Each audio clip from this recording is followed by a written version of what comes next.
Welcome to my video, where I'll draw Bella Swan from Twilight as an anime girl. As I work on this design, I'll share details from the first chapter of the book to explain what she's wearing and why. Let's start with her physical appearance.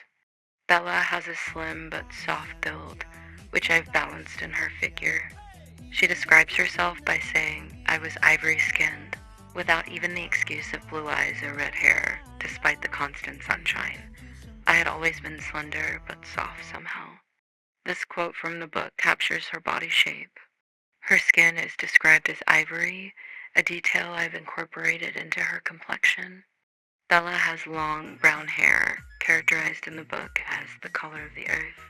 It's noted to be messy and unkempt, so I've drawn her hair in a disheveled style. After being caught in the rain, she reflects, "My hair was wet from the rain, and I would have to comb it again before I went in." This illustrates why I styled her hair this way. Bella often pushes her hair behind her ears and uses it to conceal herself. She notes, "I was careful to keep my hair between us, as if that would make it easier for me." This shows not only that she hides behind her hair, but also her shyness and discomfort in social situations. To further emphasize this, I made her eyes slightly downturned, portraying her reserved, less outgoing nature. This reflects her tendency to create a barrier between herself and others. For her eyes, I made them brown. Bella remarks, "I was the very definition of average. My eyes were brown. I had the same unremarkable hair."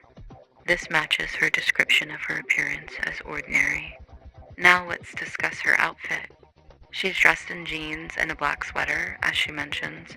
She'd gotten me a couple of new sweaters, some long sleeve shirts, and a few pair of jeans. This quote from the book inspired my choice to put her in jeans and a black sweater.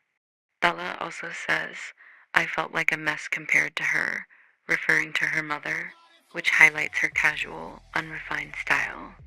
She also mentions having tank tops, stating, "I had a few tank tops," so I decided to include one as an undershirt for the design. As for her footwear, she describes, "I looked down at my black combat boots, which made a crunchy sound on the gravel."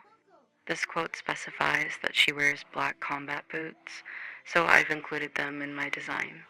I found Bella to have a not like other girls mentality that feels rooted in insecurity. She doesn't go out of her way to make fun of typical girls, which is refreshing. It's especially evident when she thinks about how Mrs. Cullen isn't any less good for fostering children, even if she allegedly can't have any. She's definitely an OG Mary Sue, but surprisingly not unbearable as of yet. So here's my anime version of Bella. I hope you enjoy this blend of her character and anime. Edward Cullen will be next.